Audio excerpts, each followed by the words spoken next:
Amém, queridos, amém. Enfim, chegamos no último domingo do ano, não é? 52 semanas e estamos na entrada de um novo ano. Não sabemos ainda se vamos entrar no novo ano, não é? Mas certamente é o último domingo.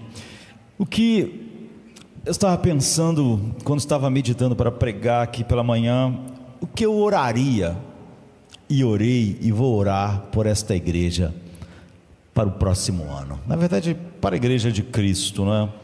Mas para esta igreja em especial. O que nós precisamos orar da maneira mais profunda para que 2006 seja algo ainda mais elevado para nós e que os frios sejam aquecidos, os que estão dormindo despertem, e os que cresceram, cresçam mais, produzam mais frutos para Deus. Há um momento no filme Matrix em que tudo fica silencioso e tenso, não por falta de barulho, na verdade, uma coisa mais interna, né?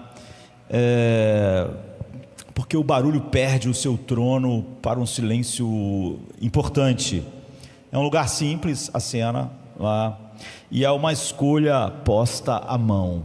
Morpheus, ele fala para o Neo a verdade sobre a Matrix, aquela vida falsa e a realidade ainda que dura, e ele dá uma escolha ao Neo, e a pergunta não é qual caminho você prefere.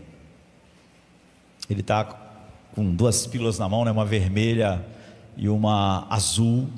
Então, se você tomasse a azul, você ia continuar naquele mundo de mentiras que a Matrix era, nem ia saber que era um mundo de mentiras, ia viver, ia morrer com seus prazeres, etc.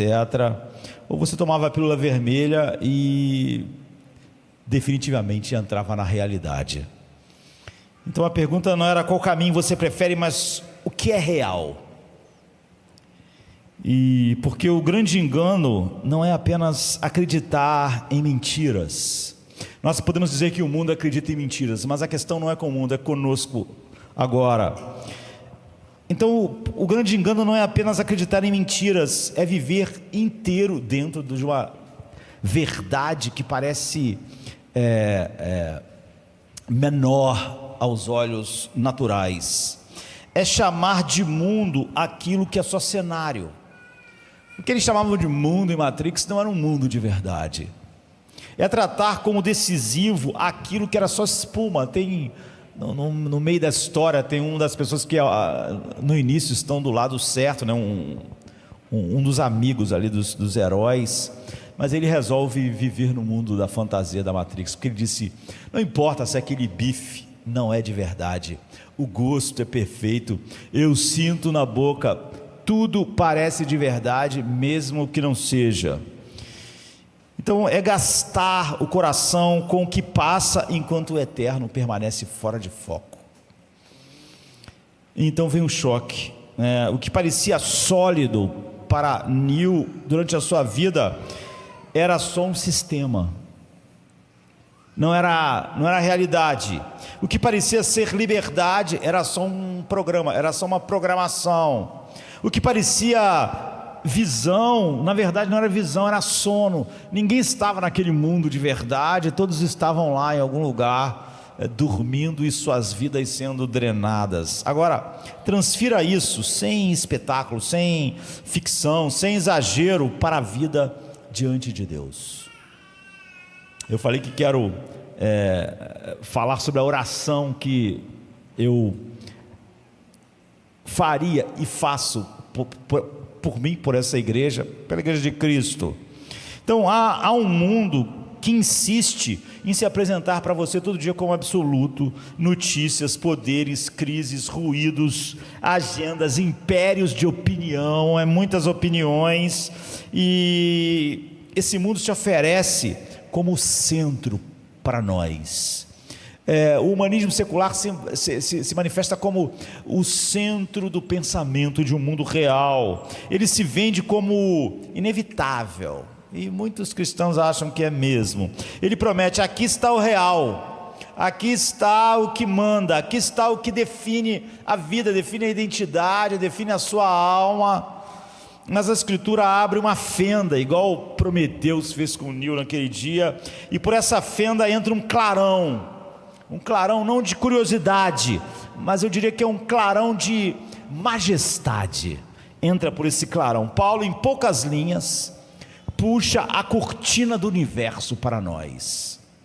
Em poucas linhas. É um momento tão decisivo quanto foi o do Nil lá com Prometeus. E quando a cortina cai, o que aparece não é primeiro o que nós fazemos. O que nós fazemos, que todo mundo dizia, até nosso próprio coração dizia, que é a coisa mais importante do mundo. Não é o que aparece quando Paulo puxa esse véu para a realidade. O que aparece primeiro é quem Deus é, e não o que nós fazemos. Não primeiro o chão da história como nós a conhecemos, mas o conselho que sustenta a história. É isso que aparece quando Paulo abre a cortina. No primeiro, de forma nenhuma, o que aparece é primeiro o nosso sim, que começou a dar forma à nossa vida, mesmo nós que falamos estar em Cristo, mas sim o sim eterno de Deus ao seu próprio propósito. É isso que aparece primeiro: Deus, quem Ele é, e o seu sim ao próprio propósito dele mesmo. Isso é o que torna Efésios 1 tão pesado, tão centrado, tão exaltado, porque ele não começa no nosso movimento em direção a Deus, na busca humana por Deus, ou na busca individual de nenhum de nós a respeito de Deus, mas o movimento eterno de Deus, em Deus, para a glória de Deus. Nos mostra um mundo real totalmente diferente do mundo falso que todos os homens estão desde a queda. Algo sobre os homens, sobre minhas decisões, sobre minha suposta liberdade.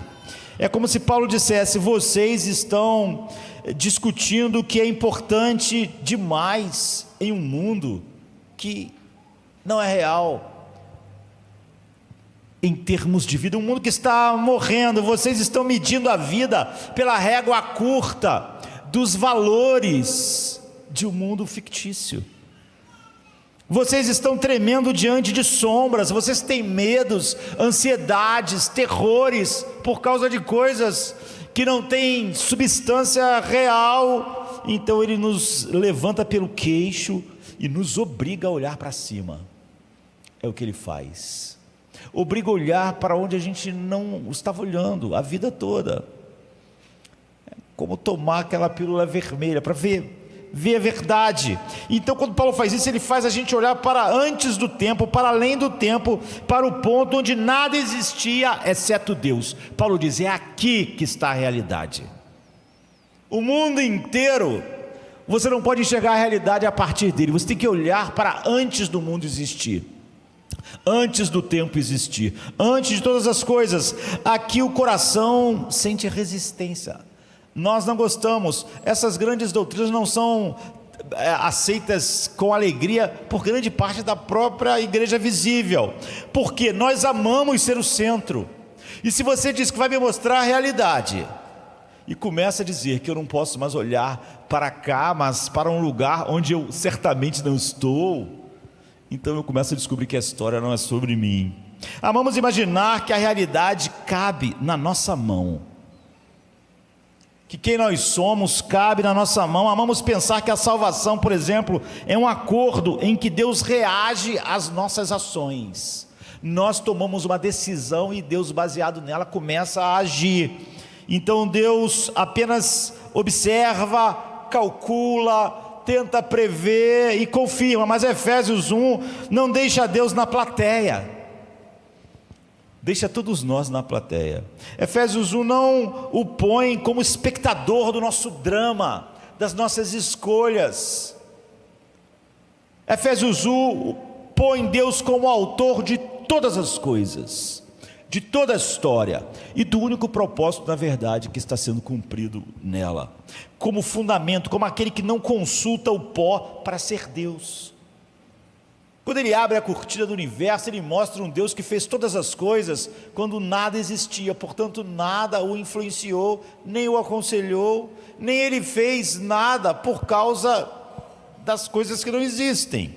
E é aqui que nós precisamos ser honestos. O Evangelho não é a história de um homem que escolheu ser salvo, ou de homens que escolheram ser salvos, crendo que Deus nasceu nesse mundo simplesmente. É a história de um Deus que decidiu ter um povo. Essa é a história: um povo para a santidade, um povo para a adoção, um povo para a herança e um povo para louvor. Quem decidiu ter um povo para esses propósitos foi Deus. Nós não decidimos ter Deus para nossos propósitos. Isso não mata a fé, isso a cria, isso não destrói o amor, e é isso que acende o amor que Paulo quer ver naquela igreja, que quando ele acabar a carta, ele vai acabar dizendo que bem-aventurados são aqueles que amam a Cristo com amor imortal.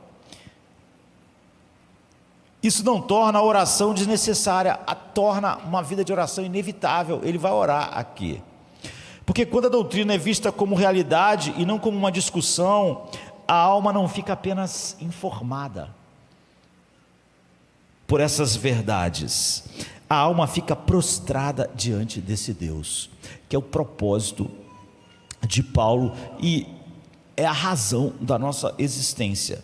E prostrada, essa alma pede: abre os olhos do meu coração. Com a minha mente apenas e o meu conhecimento, eu não posso ver essas realidades como elas são. Faz meu coração caber nessa verdade. É fácil para mim, com o meu próprio coração, abraçar o humanismo secular, mas a verdade, essa verdade ampla sobre tu mesmo, não é.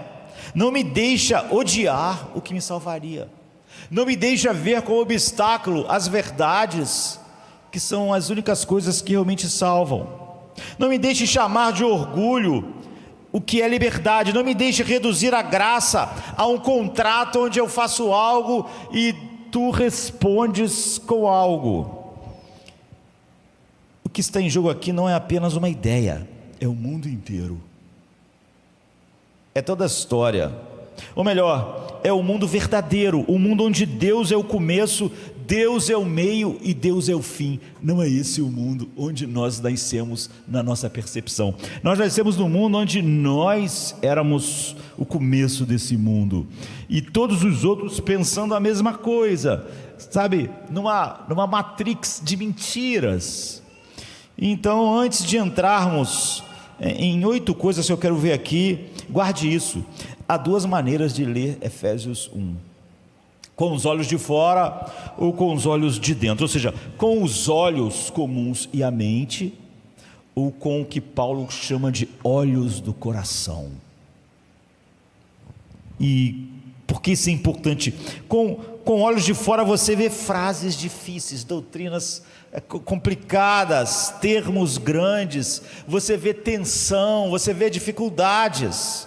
Com os olhos de dentro, os olhos do coração, você vê o coração do universo, Deus agindo com liberdade santa e soberana, em amor soberano, por meio do Filho amado, para produzir um povo que nunca vai se gloriar em si por nada, mas se torna um coro vivo da graça infinita de Deus.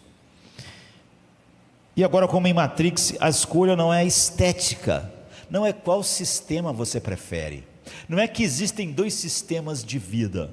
Em Matrix, nós sabemos que, quem conhece a história, né, que uma coisa não era vida, não é? E a outra era. Você não estava escolhendo em 2 tipos de vida. E qual sistema você prefere? É você chamar real aquilo que Deus chama de real. Você chama de real o que Deus chama de real? Essa é a questão. Você chama o que é real de real, ou sua vida não é dirigida, na verdade, pelo real? É isso. Ou vai continuar vivendo no barulho, como se fosse ele fosse o trono, como Aquele personagem que disse: olha, pode não ser real a Matrix, mas o bife parece real, o gosto parece real, é saboroso. Porque o texto que vamos abrir não começa na terra, começa no alto, não começa no tempo, começa na eternidade, não começa em nós, começa em Deus. No lugar em que toda a salvação se torna impossível de atribuir qualquer coisa dela a um ser humano, e irresistível, não é, em atribuir tudo à graça de Deus.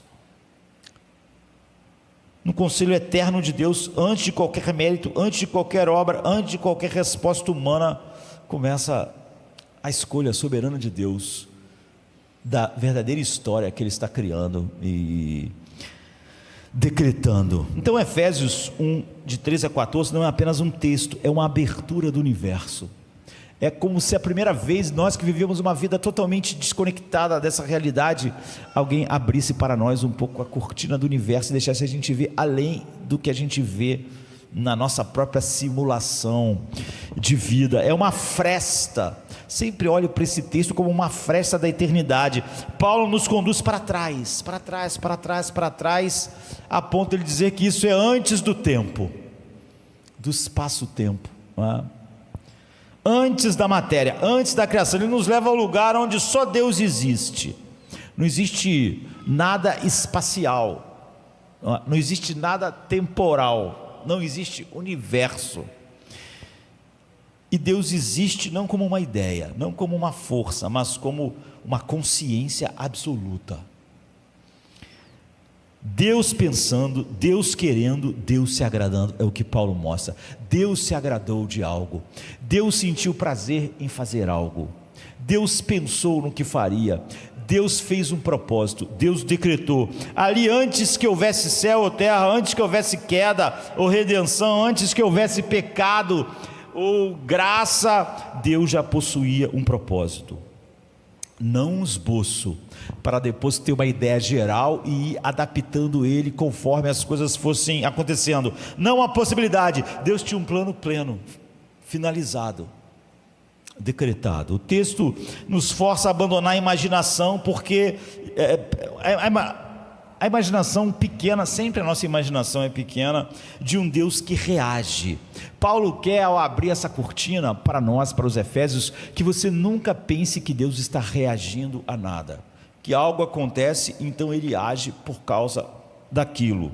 Aqui Deus não responde à história, a história não existe, Ele cria a história.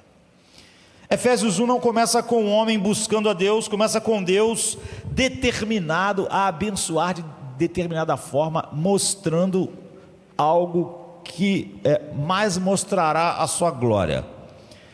Bendito seja o Deus e Pai do nosso Senhor Jesus Cristo, que nos abençoou.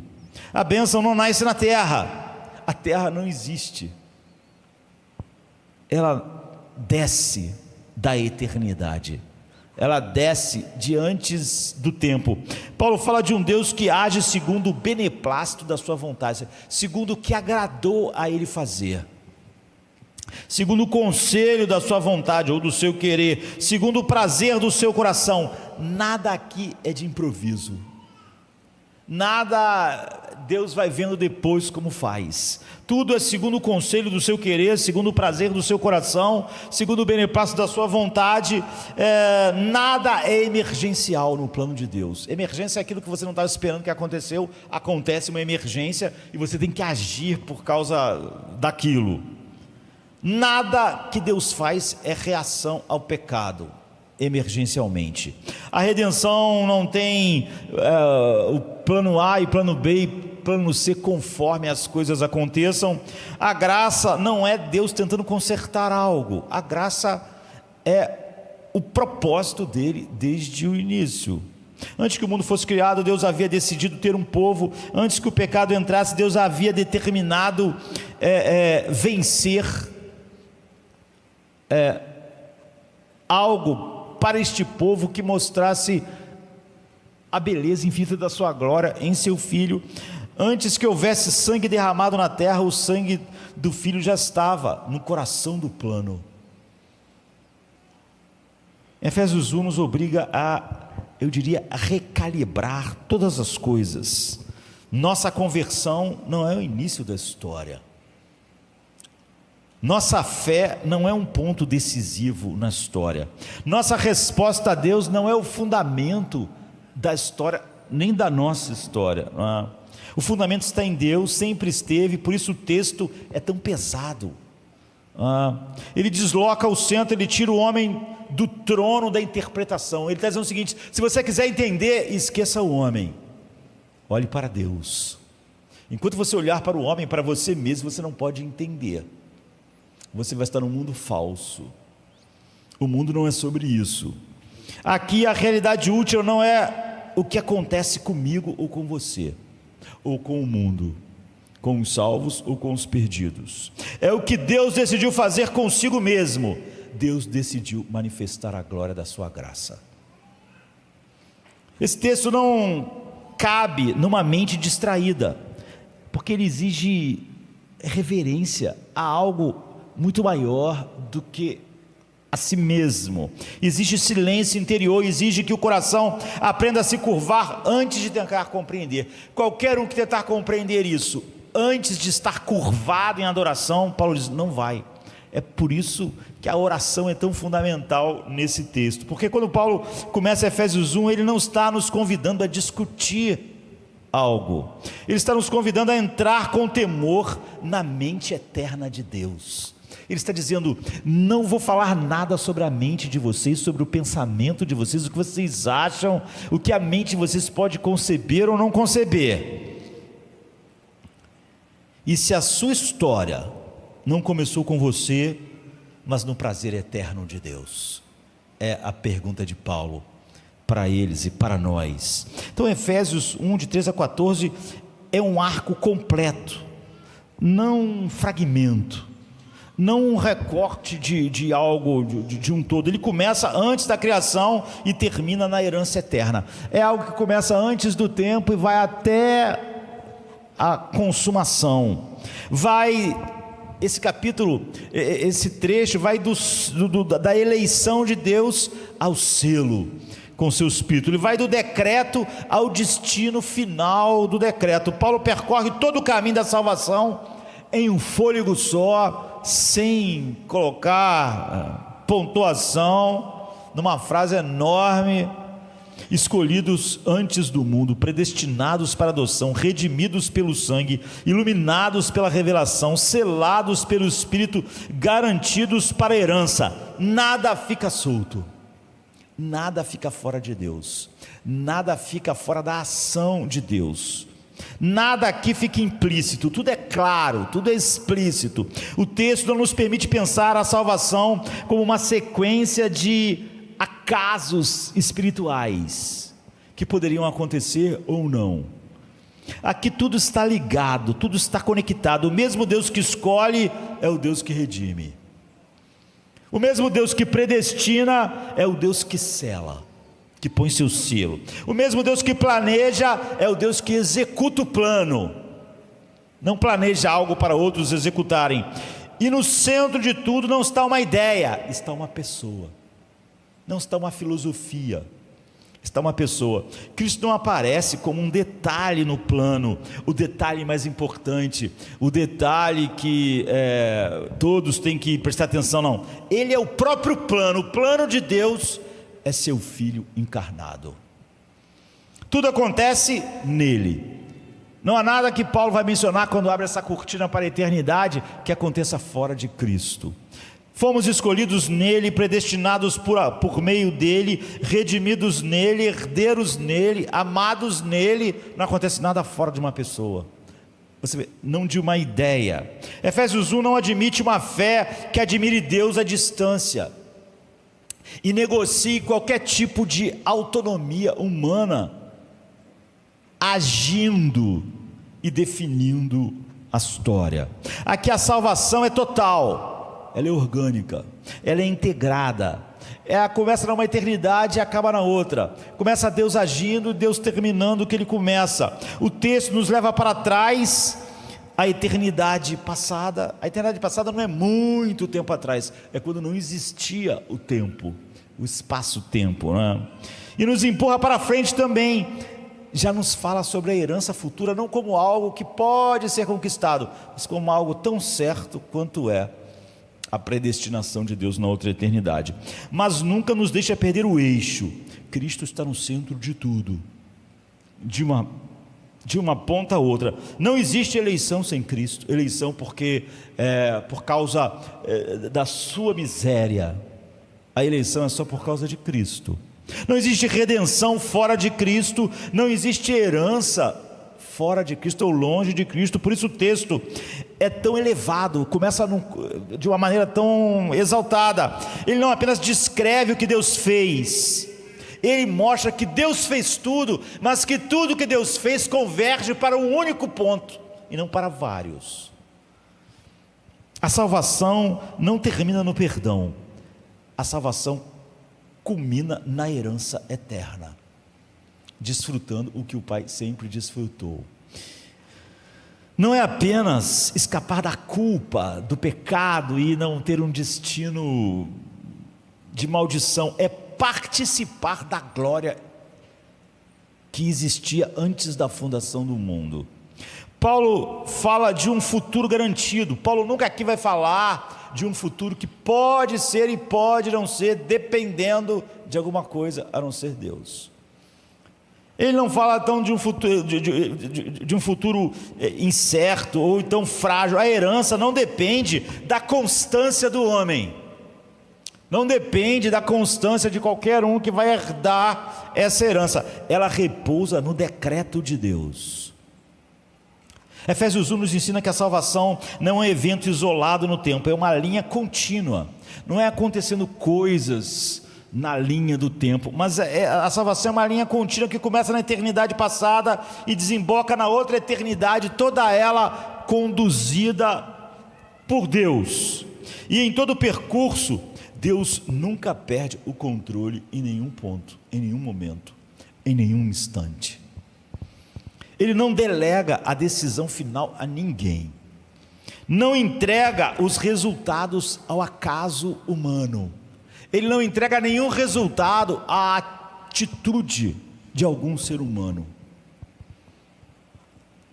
Tudo foi pensado, tudo foi querido, tudo foi desejado e tudo foi assegurado. Se você quer entender o seu futuro, Paulo diz, você tem que voltar antes da criação. Se você pensar em você, você nunca vai entender, nem você e nem seu futuro. Se você começar da data do seu aniversário, ou seja, se você fizer qualquer coisa a respeito de você, então você perdeu a realidade. Tu está vivendo num mundo de mentiras. No coração de Efésios 1 existe sangue, não metaforicamente, não abstração, não conceito, sangue real, derramado. Paulo nos leva à eternidade, mas não nos deixe esquecer a cruz aqui. O plano eterno tem um custo na história, tem um custo histórico. Nós temos a redenção em seu sangue. A eternidade decidiu, decretou, mas a história sangrou. Aqui somos forçados a encarar uma verdade desconcertante: Deus não escolheu nenhuma pessoa boa, ninguém que não fosse maldito, ninguém que não precisasse do sangue. Ele escolheu pecadores. Se há sangue é porque há culpa, e há culpa infinita. A maldição. Se há redenção é porque há transgressão. O plano eterno não ignorou o pecado. O plano eterno de Deus, na eternidade passada, o plano eterno enfrentou o pecado. Antes da fundação do mundo, Deus já havia considerado o preço de mostrar a glória da sua graça. O sangue do Filho não foi um acidente no tempo, por causa de alguma coisa que tenha acontecido no tempo que exigiu o sangue. Foi parte do conselho eterno de Deus. A Escritura fala de um cordeiro morto antes da fundação do mundo. Isso significa que quando Deus decidiu ter um povo, Ele decidiu que o seu filho sangraria no tempo. Nada em Efésios 1 é sentimental, queridos. Tudo é sério, tudo é santo. O perdão de Deus não é sentimental. Eu gosto tanto, vamos passar por cima disso. Tudo é sério, tudo é santo, tudo é elevado. A graça que nos escolheu aqui não é algo banal, que brinca com o mal. A graça que nos escolheu é a mesma graça que feriu o amado do céu.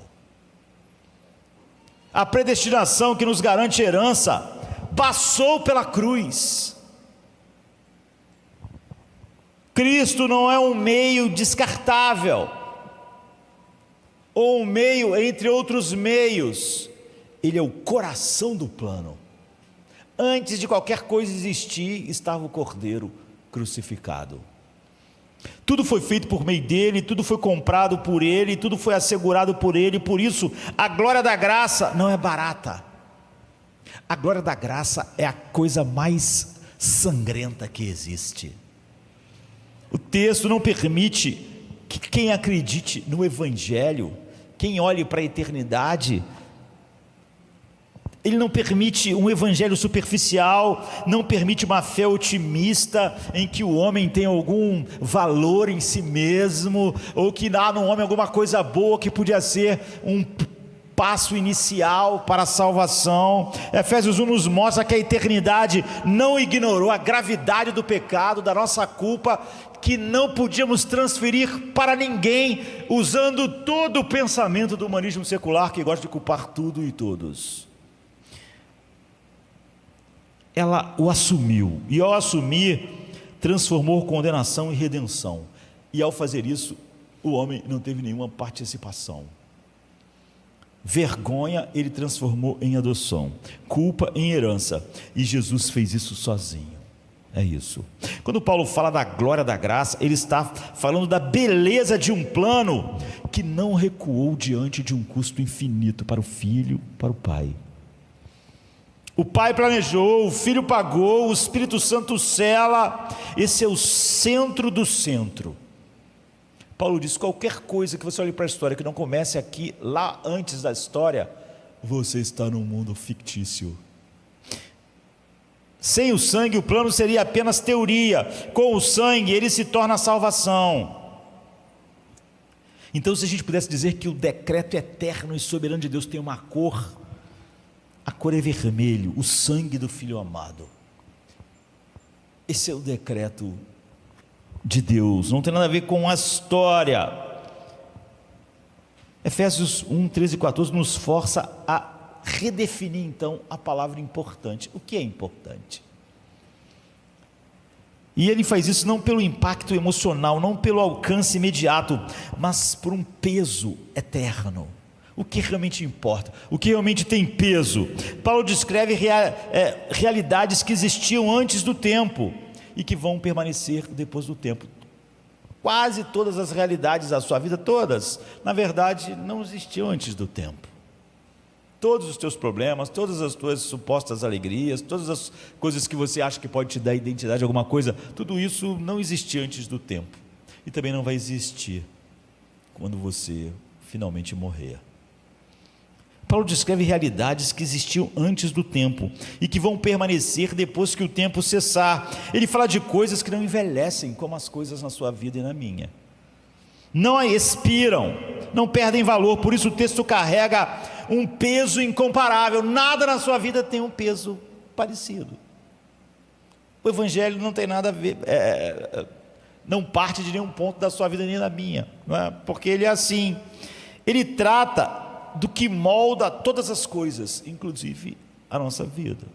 As decisões humanas, os impérios, as notícias do dia, os conflitos visíveis, as guerras, tudo isso acontece dentro do espaço que Efésios 1 descreve, não fora dele. E Paulo está dizendo, só tem peso e importância o que aconteceu fora do tempo. Então olhe tudo que você viu dentro do tempo. Todas as histórias, todos os povos, todos os seres humanos, todos os grandes impérios, todas as grandes guerras, nada disso tem peso. Só tem peso o que aconteceu fora do tempo. Essas coisas, todas elas, você pode achar as maiores, mais importantes, de algo grandioso que você vê, ou de algo que você carrega em seu colo. Essas coisas são transitórias. Só o que Paulo anuncia, ele diz, é definitivo. Quando a Escritura nos leva à eleição, à predestinação, à redenção e à herança eterna, ela não está nos afastando da realidade. Muitas pessoas pensam essas doutrinas e tal, nós precisamos botar o pé no chão, mas isso é o pé no chão. É que a pessoa está como as pessoas na Matrix, ela está chamando de realidade o que não é realidade, não é? Quando a Bíblia fala sobre eleição, predestinação, redenção e herança eterna, não está te afastando da realidade, ela está te levando para o centro da realidade. Todas essas coisas decretadas por Deus antes do tempo. Efésios 1 revela aquilo que sustenta o mundo, enquanto o mundo faz uma barulheira danada, mas é um barulho que logo cessa. Muito barulho por nada. O problema não é que damos atenção às coisas pequenas, o problema é que esquecemos coisas grandes. O que é grande? O que foi grande em 2005? O que é importante? É o que Paulo mostrou além daquele véu, é o que aconteceu fora do tempo. O que é grande e importante nesse ano não foi as decisões políticas no Brasil, no mundo, as conquistas da nossa vida pessoal, nada disso foi realmente grande em 2025, nem será no próximo ano. Isso é viver fora de contato com a realidade. O problema não é que damos atenção a coisas pequenas, que são todas essas coisas. O problema é que esquecemos as coisas grandes. Quando o coração perde a visão da eternidade, o presente cresce de forma desproporcional. Então os seus relacionamentos ficam gigantes, o seu casamento fica gigante, o seu trabalho fica gigante, suas dores ficam gigantes, seu sofrimento fica gigante, fica tudo gigante, fica tudo desproporcional. Quando o teu coração perde a visão da eternidade, tudo mais cresce.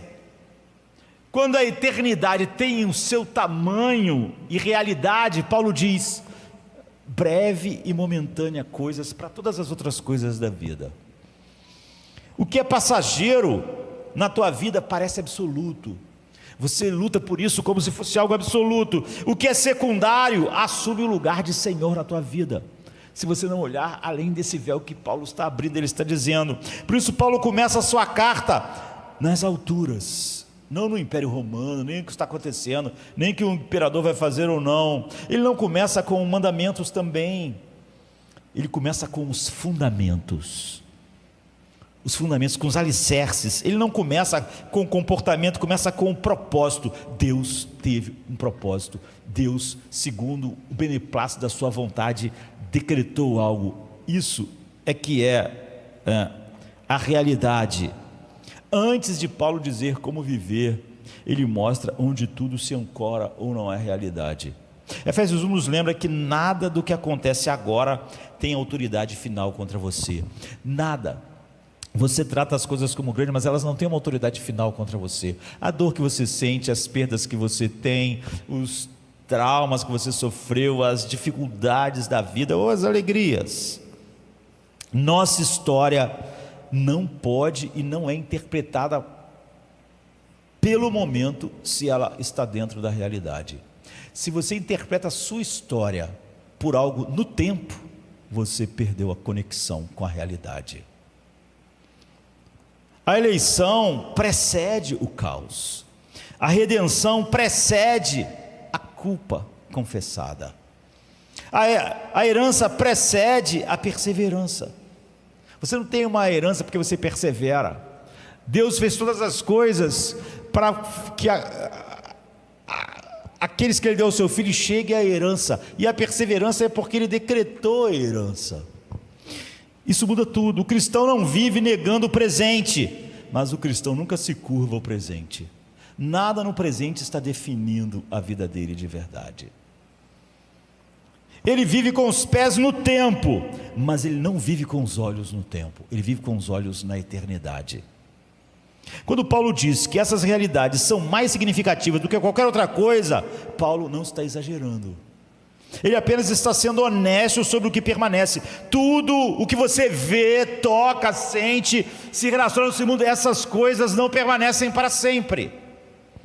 Tudo que não atravessa a eternidade é menor do que você tem visto. Tudo que não começa na eternidade é muito menor do que o tamanho que você tem dado a essas coisas na sua vida, nesse ano. Efésios 1 é pesado porque nos liberta da tirania do imediato. O imediato nunca é tão importante, e nunca tem o tamanho que a gente tem dado ao imediato. Paulo nos devolve ao eixo, nos lembra quem governa. Então você não foi feito para viver de urgências, você foi feito para viver de glória. Por isso que Paulo diz que as leves e momentâneas tribulações, porque ele diz, você não foi feito para viver das urgências do imediato. Efésios 1 não nos afasta da vida cotidiana, ela redefine a vida cotidiana. Quando a eternidade se torna o ponto de referência, Paulo diz que todas as coisas mudam de proporção. O sofrimento não desaparece, mas perde o direito de ser absoluto na sua vida, de determinar quem você é, de determinar sua alegria. A insegurança não some, no sentido de que você não sabe como as coisas serão, mas a insegurança deixa de governar você. É o que ele diz. A esperança cristã não nasce da negação do presente, das suas dores, das suas aflições, mas da interpretação correta do presente à luz de um futuro garantido e não possível. Paulo quer que os crentes entendam que sua identidade não é construída a partir do que acontece com eles, do que aconteceu com a sua história, de como eles foram criados pelos seus pais, de como o mundo está agora, do que você vai passar amanhã, ou de que doença você vai morrer. Ele quer que os cristãos entendam que a identidade não tem nada a ver com isso que acontece com eles, mas a partir do que Deus decidiu para eles na eternidade. Antes de você enfrentar qualquer semana difícil, Efésios 1 já disse, isso aí não é definitivo. Efésios 1 já declarou algo definitivo, você foi escolhido por Deus, e isso que vai acontecer essa semana difícil, não muda em nada a realidade que está fora do tempo. Você foi redimido, você foi selado. Isso não elimina as suas lutas, Paulo está dizendo, mas estabelece um chão firme, no qual você está firme em todas as suas lutas.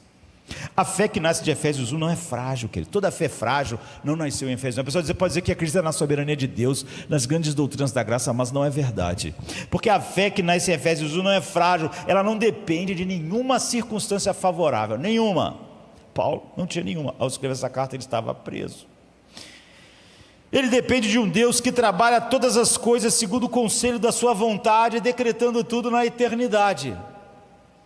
Quando o céu interpreta a semana perde o poder de definir você. Se você deixar, se você tiver olhos, é sobre isso que vai ser a oração dele, para ver isso, o céu interpretando a tua semana difícil, essa semana difícil perde o poder de definir você. Se a tua semana difícil te define, então é porque não é o céu que está interpretando a sua semana, é o tempo.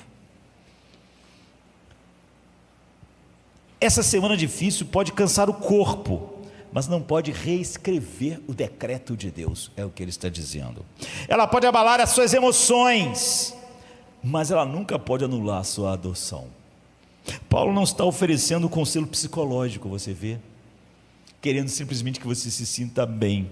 Ele está oferecendo um fundamento ontológico para a sua vida. O crente sofre, mas sofre sabendo que sua história não está solta, e que o que acontece no tempo não está definindo nada sobre ele. Efésios 1 nos ensina que o tempo não é um rio caótico, ele corre dentro das margens eternas que Deus estabeleceu. O que parece confuso agora está sendo conduzido por uma vontade sábia, santa e boa. Paulo diz. Essa visão não produz apatia. Quem teve essa visão mais profunda do que Paulo? Paulo é o oposto da apatia. Essa visão, Paulo diz, produz estabilidade no coração do Império Romano, no ódio do imperador. O cristão não cruza os braços, ele persevera, mas persevera com um descanso interior, porque sabe que não está carregando o peso final da história, não está carregando o peso final da sua história, nem da história da igreja, nem da história do mundo. Quando o céu se torna o referencial, o que aconteceu fora do tempo, a vida deixa de ser um campo de prova para o seu valor. Pessoal, você não está tentando provar o seu valor, ou você foi escolhido antes de existir, ou não foi escolhido. O que você faz num tempo não pode provar o seu valor. Ninguém tem um valor intrínseco para ser objeto da misericórdia de Deus. Então, você não quer, com a sua atitude e com a sua vida, provar o valor pessoal. A atitude que nós temos agora, Paulo diz por causa disso, se torna um lugar de fidelidade a Deus. As coisas que eu faço se tornam o constrangimento daquele que quer manifestar fidelidade a Deus e não provar seu valor ou sua identidade. Você não vive para provar que você é digno, você vive porque você foi aceito no amado indigno, sendo indigno. Efésios 1 não promete então nenhuma semana fácil para 2026, promete um Deus soberano, e isso é muito maior do que qualquer coisa fácil em nossa vida. Tudo na nossa vida acontece no tempo, tudo que decide ela não acontece no tempo. Então o que te pesa hoje só parece grande porque você esqueceu o tamanho do seu Deus. É assim que Paulo prepara os efésios para a perseguição, para a morte, e não com psicologia secular ou com psicologia humanista. Ele prepara eles para a morte, para a perseguição, para os sofrimentos, para os dramas da vida, dizendo: o que te pesa hoje só parece grande porque você esqueceu do tamanho de Deus. A cadeia, Paulo está dizendo, não fez eu esquecer o tamanho de Deus. Efésios 1 deixa claro que o centro do universo não é o homem, é Deus.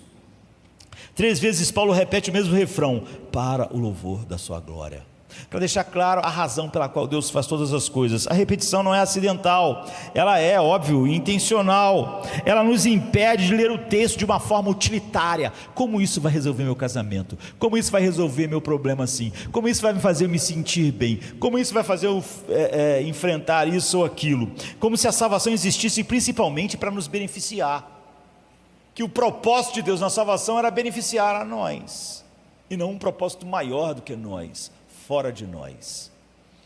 Somos sim profundamente beneficiados, mas não somos o fim que Deus quer alcançar no seu plano eterno. A salvação existe para que a glória da graça de Deus seja vista, admirada e celebrada, que é o que mais mostra a sua beleza infinita, que a Trindade desfrutava por toda a eternidade.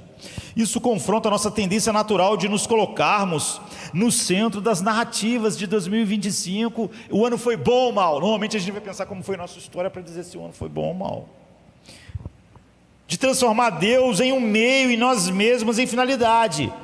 Efésios 1 então inverte essa lógica. Deus não salva porque precisa de nós e não por causa de algo em nós. Ele salva porque ama manifestar a sua glória, e ainda mais elevadamente, Ele sabe em sua sabedoria infinita que o que mais mostra a sua glória de maneira completa, justiça, amor, santidade, é a glória da sua graça. Então a graça é o palco mais belo da história, não porque mostra homens redimidos, mas porque mostra a glória da sua graça. Quando Paulo fala da glória da graça, ele está falando da beleza de um Deus que age livremente. Nada fora dele o obrigou, nem a miséria humana, não é? Nem o merecimento, nem o valor, nada fora dele. Ele age livremente, soberanamente, sem ser constrangido por mérito humano, pela miséria humana ou por qualquer coisa fora dele. Ele faz todas as coisas segundo o prazer ou o beneplácito da sua própria vontade. Ele é livre, a graça é livre e soberana. Se dependesse do homem, a glória de alguma maneira seria compartilhada, mas porque depende de Deus, ela é inteira dele. Isso não diminui o valor das coisas que ele criou, e especialmente aqui o homem, mas redefine nossa dignidade. Apesar dele nos dar não está em sermos o centro de nada, está em participarmos do louvor da sua graça. O cristão não vive para construir um nome, vive para refletir um nome. Quando Efésios 1 ocupa o coração, a vida deixa de ser um projeto de autoexaltação. O ano foi bom, dependendo daqueles projetos que eu tinha, que iam me elevar e não elevaram. Paulo diz, então você não está em contato com a realidade. A vida se torna simplesmente um altar, é isso. Tudo, eleição, redenção e herança converge para o mesmo fim, Deus sendo conhecido como gracioso, soberano e digno de louvor, e sendo desfrutado assim para sempre. Isso é o objetivo final do universo, é a razão pela qual ele criou o mundo, não a autonomia do homem, mas a exaltação da sua graça livre e soberana. E só quando isso é entendido, a alma encontra descanso verdadeiro e sabe que nada no tempo está definindo nada, portanto não dá o valor ao que acontece no tempo, como quem está fora da realidade dá valor. Então, se Deus não é o fim, cada bênção não passa de idolatria, é o que Paulo está dizendo. Depois de Efésios 1, 13 e 14, Paulo ora. Por quê? Isso não é um detalhe aqui na organização das coisas, é uma confissão teológica a oração de Paulo. Se a doutrina fosse suficiente por si mesma, Paulo terminaria com as explicações. Você pode entender o que foi dito e não está nem um pouco cheio de alegria indizível. Mas Paulo, quando termina de falar isso, ele está de joelhos. A sequência é intencional: revelação, oração. Eu disse que se eu tinha uma oração que eu faria e que faço por esta igreja, por mim, pela igreja de Cristo, nesse fim de ano é essa. Isso nos ensina algo decisivo sobre a natureza da verdade divina. Ela não foi dada apenas para ser compreendida. Quando ela é meramente compreendida, é o que Jesus falou: se as pessoas me adoram com os lábios, elas entenderam as coisas, então elas falam. Foi dada para ser recebida. Efésios 1, de 13 a 14, nos leva ao limite da linguagem humana. Paulo está no limite, fala de eleição, predestinação, redenção, herança, selo eterno, realidades que ultrapassam a capacidade natural da mente de ver e se regozijar, e aquilo mudar tudo no tempo. Todas as coisas fora do tempo mudarem as coisas no tempo para as pessoas. Paulo sabe disso, por isso ele não pressupõe que ouvir, que os efésios lerem, ou que vocês ouvirem o que está sendo dito, ou é o mesmo que conhecer. Conhecer o amor de Cristo não é ler tudo e dizer que acredita em tudo. No amor de Cristo na Bíblia. Se o amor de Cristo não te constrange, então você não conheceu Cristo, não o viu com os olhos do coração. Por isso que não há afeição. O apóstolo entende que a verdade pode ser exposta sem ser realmente vista. Por isso não provocais afeições controladoras e a pessoa falar de que tudo depende apenas da eternidade, mas ser escrava do que acontece no tempo. Pode ser anunciada, você pode falar sobre a beleza de Deus, mas nunca saborear isso. Nunca sentir a doçura, a maravilha, o encantamento. Pode ser afirmada sem ser formada no nosso coração. A oração surge porque há um abismo entre informação espiritual e transformação espiritual. Então Paulo diz, há pessoas que conhecem muito essa verdade, que possam falar sobre a soberania de Deus e dizer, tudo coopera para o bem, mas como ele não tem olhos espirituais, ele continua totalmente ansioso, porque o fato dele dizer que Deus controla tudo para o seu bem, não é uma realidade no seu coração, é só uma coisa que ele repete com a mente, porque ele leu, mas aquilo não é uma realidade. Portanto, essas coisas eternas não controlam o tempo daquela pessoa. Por isso Paulo ora, não só ensina. Ele não pede mais conteúdo, ele pede capacidade, que Deus dê capacidade de eles verem isso. Como assim? Eles não eram burros? Paulo tinha acabado de explicar tudo. Como assim? Capacidade para eles verem. Óbvio que não é uma capacidade intelectual. Paulo não pede a Deus novos dados sobre a eleição, novos dados sobre a predestinação, novos dados sobre o plano eterno, para que finalmente as pessoas entendam. Não, ele não pede isso. Ele pede olhos novos, olhos do coração. É isso que a oração pede. A oração não corrige a doutrina, ela acompanha. Paulo está dizendo, essa doutrina maravilhosa, essas verdades, para mim o que acontece essa semana não controla a minha vida, mas isso você pode entender e repetir, isso é verdade, mas no entanto tudo nessa semana controlar a sua vida. Então ele pede para que aquelas pessoas não compreendam isso com os olhos do coração, que seja verdade no seu coração, que produza afeições. A teologia verdadeira não termina em orgulho intelectual. Se nossa teologia termina na nossa compreensão, falando, eu entendo sobre predestinação, eleição, plano eterno de Deus, decreto de Deus, soberania de Deus, e eu continuo igual todo mundo, os mesmos medos, as mesmas definições, as mesmas coisas formam a minha vida, então é óbvio que aquilo só acabou em orgulho intelectual.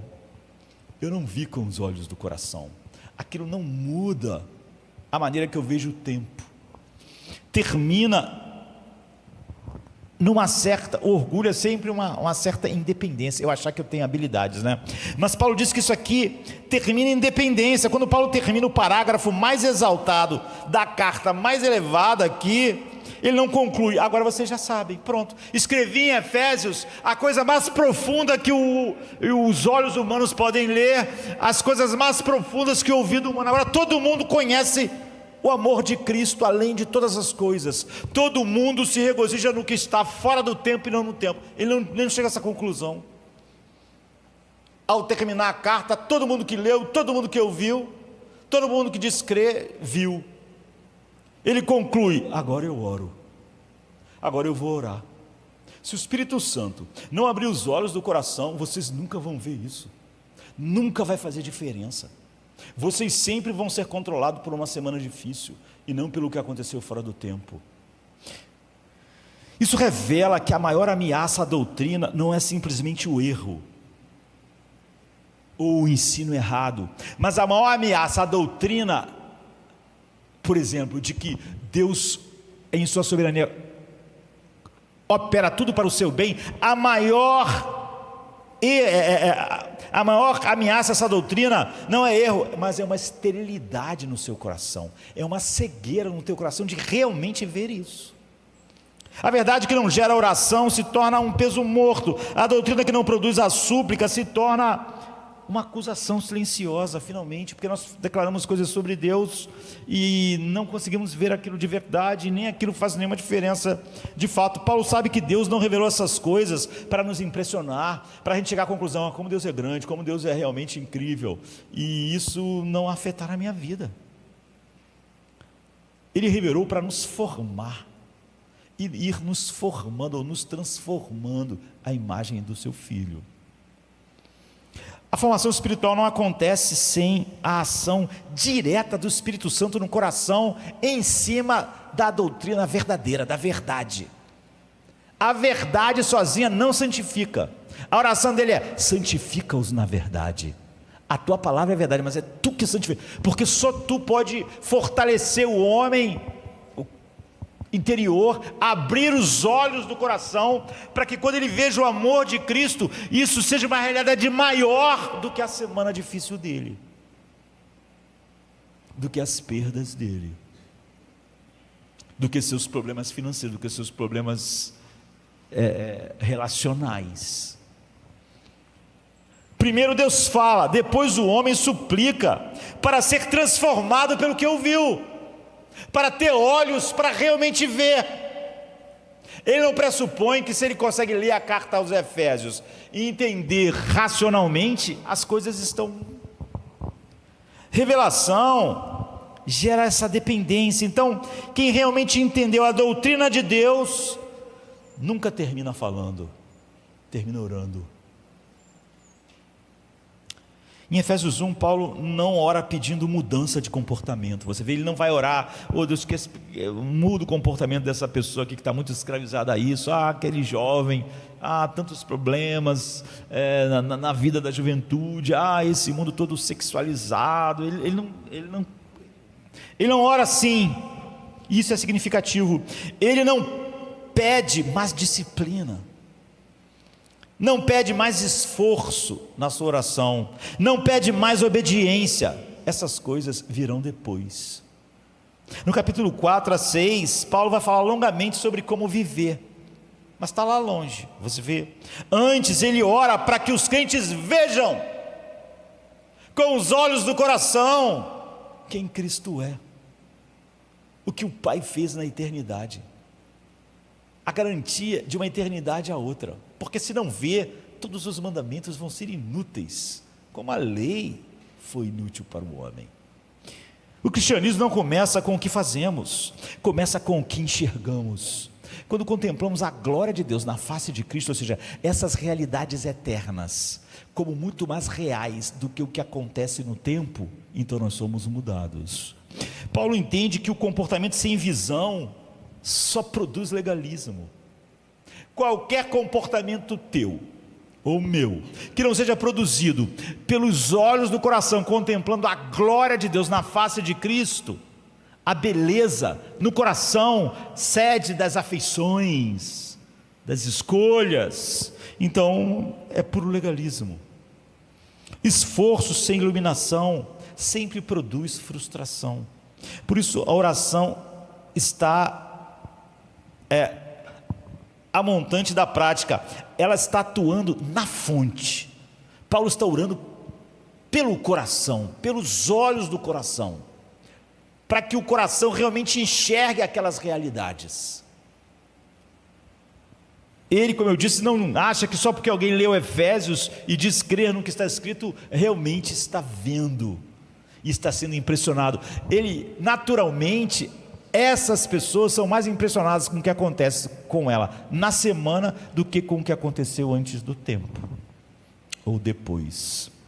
O problema central do ser humano não é falta de força de vontade e cegueira espiritual, de tal maneira que se ele tivesse mais cegueira espiritual. O problema do ser humano não é que ele não tem força de vontade suficiente, não, é que ele é cego, e você não pode desejar, nem se gloriar, nem se deleitar no que você não vê, no mundo que para você não é real. Como a gente falou, se o cara está na Matrix, ele não pode se deleitar no que está fora. O que está fora dali não é um mundo real para ele. Se o coração não vê a glória da graça, a obediência vai ser sempre pesada. Ele não consegue ver algo maior do que aquilo que a obediência tira. Se a alma não contempla a bondade do decreto eterno de Deus, a perseverança vai ser sempre instável. Mas se ela realmente, com olhos do coração, crê no decreto eterno de Deus, a perseverança é estável, porque ele não vai ficar mais confiante ou menos confiante dependendo do que aconteça, porque a confiança dele está vindo lá da eternidade. Paulo ora para que Deus trate da raiz. Ele sabe que uma vida transformada flui naturalmente de um coração iluminado. Ilumina o coração deles, fortaleça o homem interior deles, encha com o teu espírito, para que eles vejam isso que eu estou falando. Por isso ele não pressiona a igreja com exigências imediatas. Ele intercede para que o Espírito molde o interior deles. Efésios 1 nos ensina que a santidade não nasce da pressão externa, não nasce da pressão da igreja, da pressão e da vigilância de todo mundo vigiando, todo mundo. Não nasce, a santidade não nasce disso. Quando alguém vê a esperança do chamado, Paulo diz: se vocês verem a herança, a esperança da herança, então vocês vivem diferente. Então essa semana não vai controlar vocês. Quando alguém enxerga a riqueza da herança, a pessoa solta os ídolos, que era onde ela achava que estava a sua herança antes. Quando alguém conhece a grandeza do poder de Deus, ele abandona o desespero. Eu posso falar que Deus é todo poderoso, que Deus pode tudo, mas Paulo está dizendo o seguinte: se você não vê isso com o olho do coração, você vai viver desesperado, o que é uma contradição com o Deus todo poderoso, que decreta todas as coisas. A oração de Paulo é pedagógica. Tudo começa com ver. Você não basta saber que Deus é todo-poderoso, você tem que ver o Deus todo-poderoso. É isso que lida com o seu desespero. Você tem que ver com os olhos do coração. Antes de pedir que façamos algo para Deus, Paulo pede que Deus faça algo em nós. Abra os olhos do nosso coração, fortaleça o homem interior para que a gente veja. Isso preserva a graça, isso protege o coração. O cristão não obedece para ver, ele obedece porque viu a glória de Deus na face de Cristo. A santidade começa quando Deus acende a luz por dentro, e não quando vem a luz de fora, simplesmente a Bíblia, e diz, e mostra as minhas trevas. O centro da oração de Paulo é simples e profundo. Ele pede conhecimento, mas não qualquer conhecimento, o conhecimento intelectual que vem de ler a carta que ele escreveu, de saber aquelas verdades. Ele pede que Deus conceda um espírito de sabedoria e revelação no pleno conhecimento de Deus, ou seja, que o Espírito revele o próprio Deus da doutrina da soberania, que o Espírito revele o Deus soberano ao meu coração, que Ele revele ao meu coração o príncipe da paz, porque senão eu falo do príncipe da paz, mas não tenho paz, e ainda encontro explicação para não tê-la. Isso é decisivo. Paulo não ora por circunstâncias melhores nunca, aqui nesta carta, em suas várias orações, ele ora por percepção espiritual. Ele está dizendo: se vocês perceberem que tudo que define vocês está fora do tempo, então vocês em qualquer circunstância vão estar bem. Então ele ora por percepção espiritual. Ele entende que conhecer a Deus é a chave para todo o resto. O pedido não é por informações adicionais. Oh Deus, me dê capacidade de escrever 5 cartas aos Efésios para que eles entendam melhor, porque ele sabe que não são as cartas, aqui já está toda a verdade, mas os olhos do homem estão presos no tempo. Para ele essa é a vida. Se ele continuar achando que esse mundo é o verdadeiro, não é o ilusório, não é, como eu falei no início, a Matrix, então não tem jeito. Você pode contar histórias incríveis de um mundo que para ele não existe de verdade, não funcionalmente. A sabedoria aqui não é inteligência natural. Quando ele pede um espírito de revelação e conhecimento, não é inteligência, é discernimento espiritual. A revelação não é algo novo, fora das escrituras, um sonho, uma coisa. Ele não está falando isso, ele está falando: você tem que conhecer Efésios 1, mas conhecer Efésios 1 só com a tua mente natural não vai resolver, porque não vai ser real. É a abertura do coração para receber tudo que já foi revelado. Por isso que a santificação santifica-os na verdade, a tua palavra é a verdade. Paulo acabou de declarar verdades gloriosas sobre Deus, as mais altas da Bíblia. Agora ele pede que essas verdades encontrem espaço dentro do coração deles como realidade. Ele sabe que a mente pode ouvir, entender, e o coração, a sede das afeições, nunca se render, sempre ver esse mundo como real e aquelas coisas como etéreas. Por isso ele ora. Conhecer a Deus não é apenas saber coisas sobre Ele e dizer que crer, é perceber o valor dEle. Ele é soberano, ver o valor da soberania, ver a beleza da soberania, então desfrutar do descanso que ela traz. É perceber esse valor, essa beleza, a suficiência do que Deus é. Não é saber que Deus é suficiente, mas eu dependo disso, daquilo, todas essas coisas do tempo, para que eu me sinta bem. Então, é perceber o valor, a beleza e a suficiência do que Deus é, e isso só com os olhos do coração. Quando o Espírito concede esse conhecimento, algo muda profundamente. A fé deixa de ser frágil, porque ela deixa de depender do tempo. A esperança deixa de ser abstrata. Minha dor é real, a esperança é eterna, não é real. Então a minha dor não é leve e momentânea para mim, ela é tudo para mim hoje. E eu não consigo nenhum consolo, nenhuma paz, pensando na minha herança, porque a minha herança para mim não é real, a dor é real. Tudo se organiza em torno de Deus. A oração de Paulo revela que o maior dom que Deus pode conceder não é nenhuma mudança para os efésios ou para nós no próximo ano, é uma visão correta de quem Ele é com os olhos do coração. Quando Deus é conhecido, a alma encontra seu eixo, não no tempo. Efésios 1 nos ensina que não há vida cristã saudável sem esse tipo de conhecimento espiritual. Por isso Paulo ora, e por isso a igreja precisa aprender a orar assim. Quando você fala, não, eu acredito, sou reformado, acredito nessas doutrinas aí, então você não entendeu. Paulo não falou, os efésios entendem, eles leram minha carta, agora está tudo bem. Você não precisa de um empurrão, você não precisa para 2026 para lidar com a vida e ela não definir sua vida, mas a eternidade definir. Você não precisa de um empurrão maior da igreja, a sua vida de oração não precisa de um empurrão dos irmãos, você precisa de olhos novos.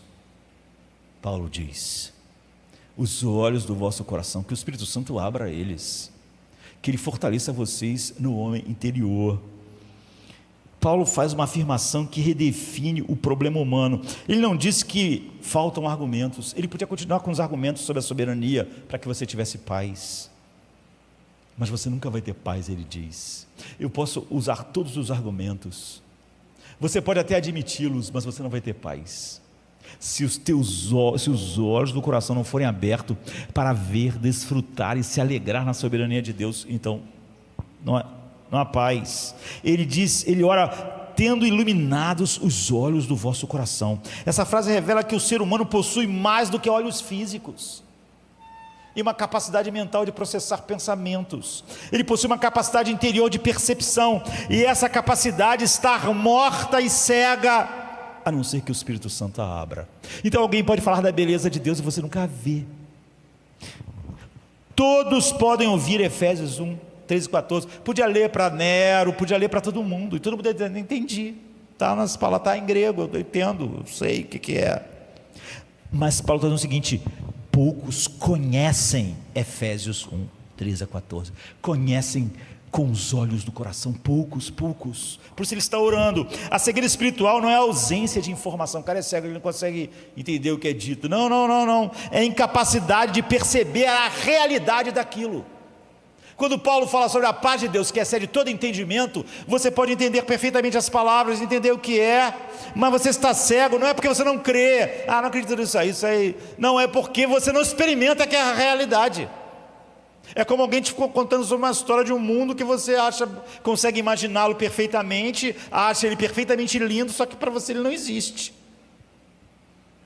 A incapacidade de perceber a realidade espiritual como ela é por isso que ele está orando. O coração pode ouvir verdades gloriosas da boca do próprio Paulo ou do próprio Cristo e permanecer indiferente.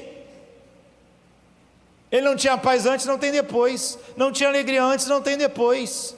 Ele ouviu, ele pode até explicar. Paulo,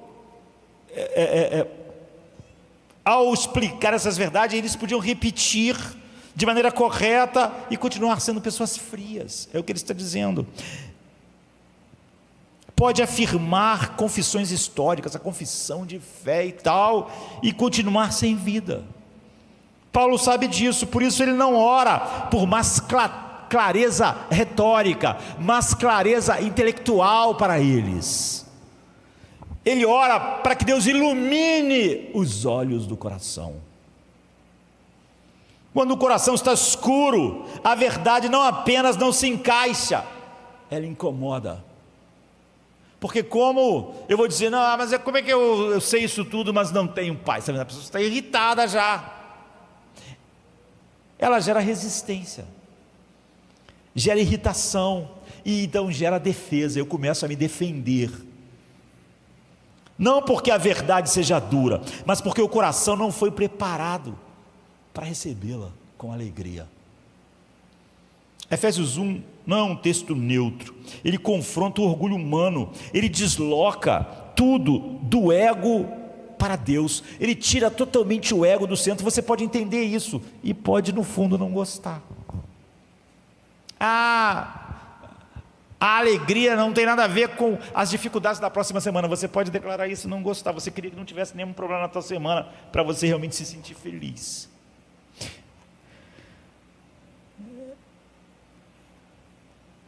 Esse capítulo exalta a soberania divina. Um coração escuro não reage bem a isso. Quer dizer que Deus não escolheu tio Francisco? Ele não reage bem. O fato de Deus soberano é bom para ele, enquanto Deus está fazendo o que ele achava que Deus tinha que fazer. Por isso, pessoas podem ouvir o mesmo texto e sair com reações opostas. Alguns se humilham, outros se ofendem. Porque se os olhos do coração não são abertos, no fundo, mesmo aqueles que dizem crer, criam ressentimentos contra o fato daquilo não estar funcionando como ele esperava, vivendo na realidade temporal, sem ter olhos para enxergar além disso. A diferença não está no texto, está nos olhos do coração. É por isso que Paulo está orando pelos olhos do coração. Paulo entende que o maior inimigo da fé não é a ignorância, mas a cegueira. Sem a verdade pregada, não tem como ter fé verdadeira. Mas Paulo está dizendo, mas isso não é o problema final, a solução final. Porque o maior inimigo da fé não é a ignorância da verdade, é a cegueira. Porque até quando você coloca a verdade para as pessoas, elas continuam dizendo, o amor de Cristo é maravilhoso, mas não me constrange. Isso que Deus fez na eternidade é maravilhoso, mas não me enche de alegria. Sem iluminação espiritual, sempre a eleição vai ter um quê de injusta. A graça sempre vai parecer um pouco ofensiva. Sempre eu vou achar que mereço alguma coisa. A soberania sempre parece de alguma maneira, mesmo quando eu digo que é verdade, opressiva. Minha opinião não conta. Minha história não é o centro. Mas quando os olhos do coração são iluminados, essas mesmas verdades se tornam o quê? Descanso, segurança, paz para um homem na cadeia, esperando morrer. Por isso Paulo ora. Ele sabe que ninguém se converte apenas ao ouvir, ou ninguém entre a igreja visível é realmente transformado apenas por ouvir a verdade e não heresias.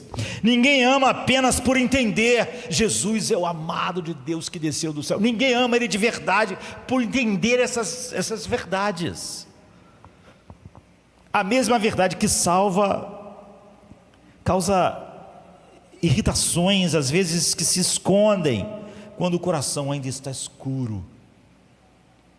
Se Paulo fala sobre Pedro, alegria indizível e cheia de glória, no fundo a pessoa se ressente, ela quer ver algum defeito naquilo, para o fato dela não ter uma alegria indizível e cheia de glória, em vez de se ajoelhar e orar, para que o Espírito Santo fortaleça o homem interior e abra os olhos do coração. A iluminação espiritual não é um ajuste superficial, é uma cirurgia. Paulo não fala de polimento, fala de abrir os olhos do cego. Implica numa intervenção divina. O Espírito não vem apenas informar, ele vem nos curar da nossa doença, que nenhuma informação verdadeira sobre Deus cura. Há algo nos olhos do coração que precisa ser removido. Camadas e camadas de cegueira.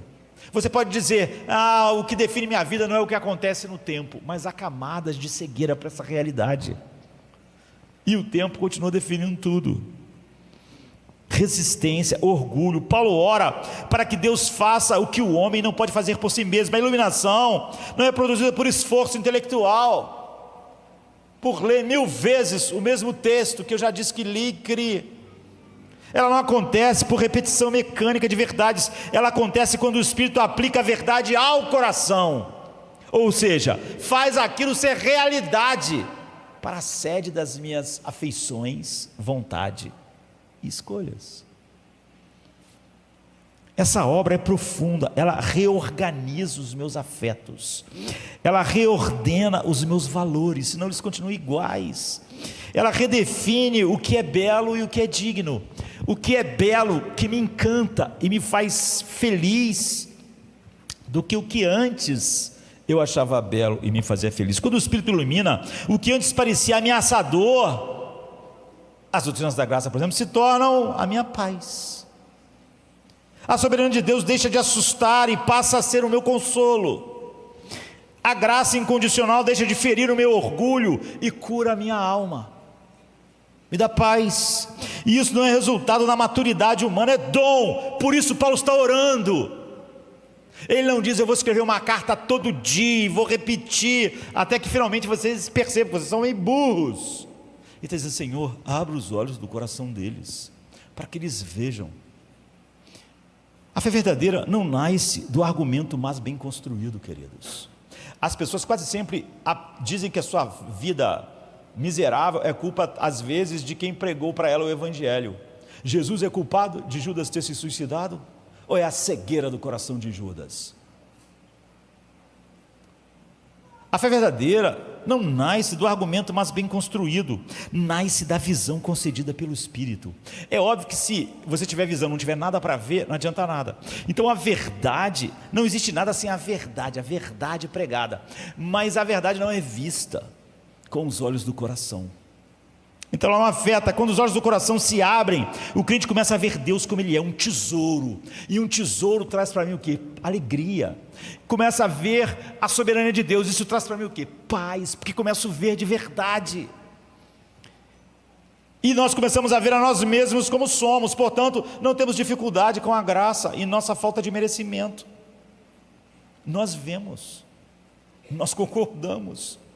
A iluminação espiritual não cria pessoas passivas, cria pessoas estáveis. Paulo está dizendo para os Efésios, vocês podem ser estáveis, mas não apenas lendo o que eu escrevi. Vamos orar para que o Espírito abra os olhos dos vossos corações.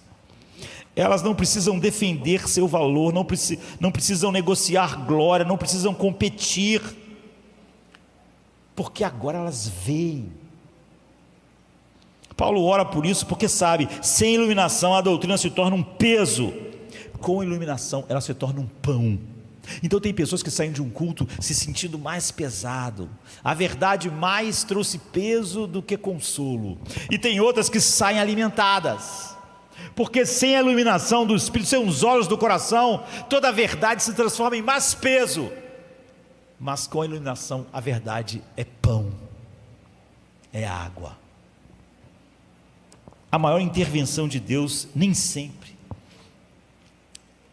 e na maioria das vezes não será no mundo, nem na sua história, nem na sua vida, vai ser no seu olhar. Abra os olhos do seu coração para eles verem. Depois de falar da iluminação, Paulo especifica 3 coisas que deseja que a igreja conheça. Não são detalhes secundários, são pilares. Primeiro, qual é a esperança do chamado de Deus? Ele diz, quando o olho do coração é aberto, você começa a ver a esperança do chamado. Não uma esperança vaga, que comparado com o teu problema, fica apagada. Mas uma esperança enraizada no chamado soberano. A esperança cristã não nasce do potencial humano. Você não tem essa esperança porque você acha que você vai ser capaz de fazer algumas coisas, e ela não vai embora no dia de um fracasso. Nasce do decreto divino. Se ele aconteceu na eternidade, fora do tempo, então Não é nem meu dia de sucesso, nem meu dia de fracasso que mexe nisso. Segundo, quais são as riquezas da glória da sua herança nos santos? A herança não é pequena, não é incerta, não é simbólica, não é metáfora.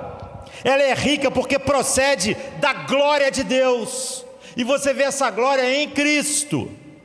Terceiro, qual é a suprema grandeza do seu poder para conosco, os que cremos dessa forma? Paulo não fala de um poder genérico, ele fala do mesmo poder que ressuscitou Cristo dos mortos.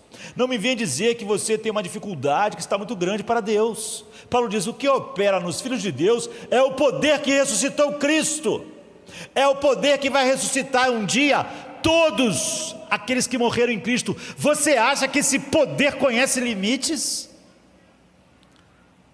Esse poder não apenas nos sustenta, ele nos ressuscitou espiritualmente, e por isso ele nos sustenta. Se ele é poderoso para nos ressuscitar, como não seria poderoso para nos manter vivos? Essas três realidades, esperança, herança e poder, não podem ser conhecidas adequadamente sem que o Espírito abra os olhos dos nossos corações. Sem isso a esperança vira otimismo, e você sabe como é o otimismo nesse mundo mau, né? Que ele sempre acaba, porque o otimista está sempre contando que o mundo vai ser maravilhoso, que as circunstâncias vão ser maravilhosas. Ele está otimista.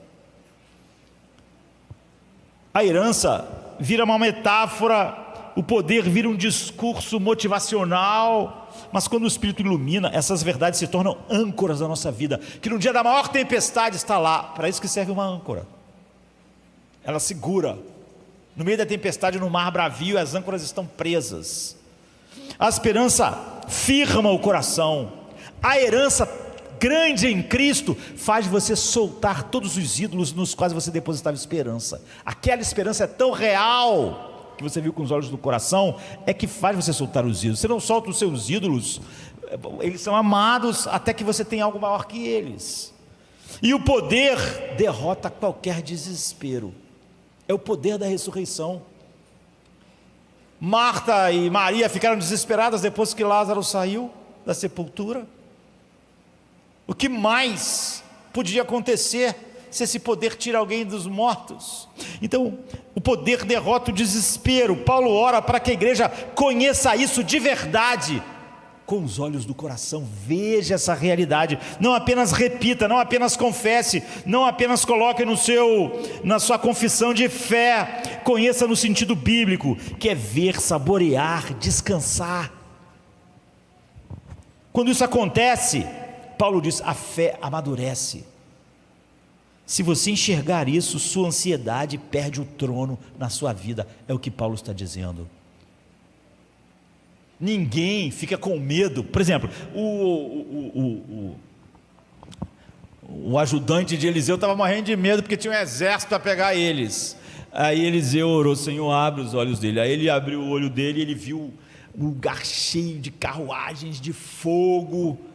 O exército continuava lá? Continuava, mas ele continuou com medo? Não. Se você enxergar isso, Paulo está dizendo, sua ansiedade perde o trono. É que ela não vai aparecer, mas não reina, ela não tem poder. E Paulo leva a graça para um lugar onde o orgulho não consegue respirar. Antes da fundação do mundo, não tinha espaço, não tinha tempo, não existia oxigênio. Essa localização, ela é teológica, não é? E é decisiva. Ele nos escolheu nele antes da fundação do mundo. Isso não é poesia, não é vago, é precisão doutrinária. Paulo não diz apenas que Deus escolheu, ele diz quando ele escolheu. Não escolheu no dia que você foi a Cristo, não escolheu no dia que você começou a se comportar melhor. Antes de qualquer ato humano, antes de qualquer resposta, antes de qualquer fé, o objetivo é claro: remover toda possibilidade de mérito. Se a escolha acontece antes da existência, então ela não pode ter sido baseada em nada feito na existência, obras, nem no caráter que apareceu na sua existência, que era péssimo, né? Nem nas suas decisões futuras, porque suas decisões futuras vão acontecer no tempo. Portanto, nada baseado no tempo não pode ser baseado nas suas coisas que um ser humano ainda vai fazer, porque aquilo ainda é o tempo. O texto não permite essa leitura. Paulo está protegendo aquilo que é mais precioso para Deus, o coração de tudo, que é a glória da sua graça. A eleição não nasce da previsão do que seríamos, do que faríamos no tempo. Ela é algo feito fora do tempo e não tem nada a ver com o tempo. O tempo é que tem a ver com a eleição, a predestinação e o decreto de Deus. Nasce do querer soberano de Deus. Ele nos escolheu para sermos santos, não porque viu no tempo que nós seríamos santos, não porque fôssemos. Ele nos escolheu dentro de uma humanidade caída, não fora dela. A santidade não é causa da eleição, é causa de ter, é fruto de ter os olhos do coração abertos. Por isso Paulo está orando por isso. O texto desmonta qualquer tentativa de inverter essa ordem. Paulo quer que fique absolutamente claro: a graça nunca é uma resposta divina ao desempenho humano no passado, no presente nem no futuro. É uma iniciativa eterna, que aconteceu antes do tempo, no coração de Deus. Essa verdade humilha o orgulho religioso, mas consola profundamente o pecador que teve os olhos abertos para ver apenas a beleza de Cristo. Porque se a escolha dependesse de algo em nós, ela seria instável, a herança não seria segura. Nós não somos estáveis, mas porque depende do que aconteceu fora do tempo, então Paulo diz: a herança é firme, ela nos dá paz. O que acontece nessa semana comigo aqui na cadeia não está determinando como eu estou lidando com a vida, porque o que determina aconteceu fora do tempo. A cadeia está no tempo. A graça que nos escolheu quando não existíamos não vai nos abandonar quando nós existimos, porque ela não foi baseada na existência. Paulo não está especulando, ele está adorando a Deus. Ele leva a igreja para esse lugar, para que ela veja, para que a salvação que a salvação realmente comece em Deus. E como ela começa em Deus, como Ele é o alfa, Ele é o ômega, ela termina em Deus, então nós estamos seguros. Se você vê isso com os olhos do coração, você vai ter âncoras para a vida. E o homem entra na história não como autor, mas apenas como beneficiário de uma graça soberana. A salvação começa quando você ainda era nada. Para quê? Por que a salvação começou quando você era nada, quando o mundo era nada, quando nada era nada? Para que Deus fosse tudo. Paulo poderia parar na eleição, mas ele não para. Ele poderia dizer: Deus nos escolheu, mas ele não para, ele vai além. Em amor nos predestinou de acordo com o beneplácito da sua vontade, ou com o seu prazer eterno. Paulo cava mais fundo: primeiro escolha, depois predestinação, depois vontade, e abaixo da vontade prazer. Essa é a sequência, e ela não é acidental, eu diria que ela é pastoral e teológica. Paulo quer eliminar qualquer ideia de que a graça seja uma resposta constrangida de Deus, que Deus está nos salvando, que foi soberanamente, mas que Deus fica meio cansado, que Deus faz isso, mas que, puxa vida, isso é cansativo. Cansativo lidar com vocês, cansativo lidar comigo, cansativo lidar com os efésios. Deus, Paulo está dizendo, não salva com relutância. Ele não resolveu salvar e agora está vendo as grandes dificuldades, e como ele é fiel, ele vai continuar, mas ele já está cansado. Ele não salva pressionado, ele não é forçado por nada fora dele, ele salva porque isso o agrada. Deus está sempre feliz no que ele está fazendo. Ele nunca está dizendo: vou ter que salvar essa pessoa, puxa vida, que coisa, mas agora eu vou ter que ir em frente. Ele faz isso segundo o beneplácito da sua vontade, segundo o seu prazer. Deus não salva ninguém que Ele deu ao seu filho de má vontade, só para cumprir sua palavra. Como a gente, quando dá a palavra, não queria mais fazer, mas agora a gente vai ter que fazer o que a gente... O beneplácito da vontade de Deus é o fundamento mais profundo da salvação, o seu prazer. Ele faz isso num prazer infinito de mostrar a glória da sua graça. Isso significa que no fundo último da realidade, a graça não é apenas justa, ela é desejada por Deus. Deus não tolera a graça, Ele quis a graça, a glória da sua graça é aquilo que Ele mais ama mostrar. Não é algo que Ele está fazendo, puxa vida, ou Jesus, vou ter que ir ao mundo morrer, mas eu vou ter que ir assim mesmo. Esse é o prazer infinito dele. Ele decretou isso, nada o obrigou, nada o manteve. Essa verdade é ofensiva ao orgulho, mas curativa para a alma, porque se Deus nos salvasse apenas por obrigação moral, seria errado Ele não fazer isso agora. a nossa segurança seria frágil. Quem ia cobrar de Deus o que Ele faz e o que Ele não faz? Mas se Ele nos salva por prazer santo, a segurança é inabalável. Ele sente alegria em fazer o que está fazendo. Paulo insiste nisso para proteger a liberdade da graça. Se houvesse qualquer causa fora de Deus, a graça seria dividida, mas ao levar tudo até o prazer divino, Paulo fecha todas as portas. Não existe nenhuma vanglória humana. A eleição não aconteceu porque Deus viu algo em nós, nem porque Ele é obrigado a fazer algo que Ele não está gostando de fazer agora. O meio está muito ruim. Isso não torna Deus arbitrário, torna Deus soberano. E a soberania, para quem tem os olhos do coração aberto, é uma das maravilhas pelas quais nós nos colocamos de joelho. Porque o mesmo Deus que decidiu salvar por prazer, como aquilo é o seu prazer, Ele não muda. Ele não chega ao ponto de dizer: salvar o João agora está sendo para mim um aborrecimento. Eu prometi ajudar aquela pessoa, estou ajudando ela, mas agora, depois de um ano eu ajudando ela, isso virou um aborrecimento para mim. Eu vou continuar mandando lá os recursos, ajudando ela, mas isso já me perturbou. Deus nunca está assim. Deus nunca está olhando para o Josemar e dizendo: olha, salvar Josemar foi meu prazer, mas agora já está ficando cansativo. Vou ter que continuar fazendo, não estou gostando mais, mas vou fazer. Paulo diz: isso não existe. O prazer que iniciou a salvação é o prazer que sustenta. Deus sente o mesmo prazer em sustentar quem Ele salvou, em fazer perseverar até o fim. No fim do corredor você não encontra: puxa vida, apesar de tudo você chegou aqui. Você encontra um Deus que diz: eu quis, eu fiz. E você entra no gozo do seu Senhor, você entra no prazer, na alegria dEle. Essa alegria estava do início ao fim, e Paulo não deixa dúvida quanto ao propósito final, para o louvor da glória da sua graça. E o tempo acabou, né? Mas eu só vou passar um pouquinho da hora, porque esse é o último culto do ano. Ano que vem, aí eu posso atrasar de novo, porque aí já é um novo ano. A eleição tem um alvo, a predestinação tem direção, a adoção tem finalidade.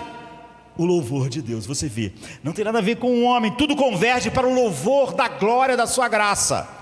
Mas não qualquer louvor. Se você tem problema com as doutrinas da graça, ou com a graça de Deus, então você não louva Ele pela única coisa pela qual Ele fez o seu plano eterno.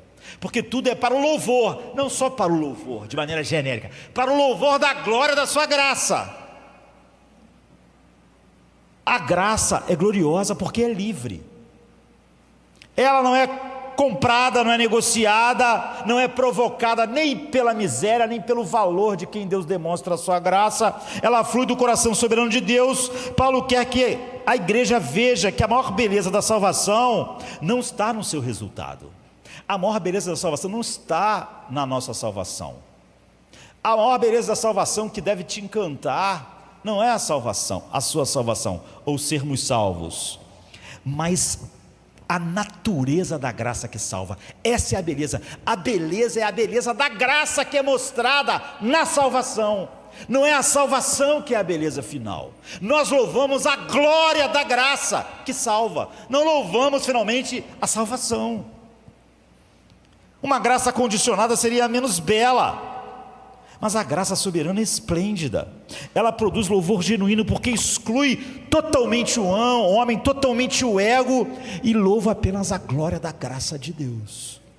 No céu ninguém dirá: fui salvo porque escolhi melhor do que os que estão no inferno.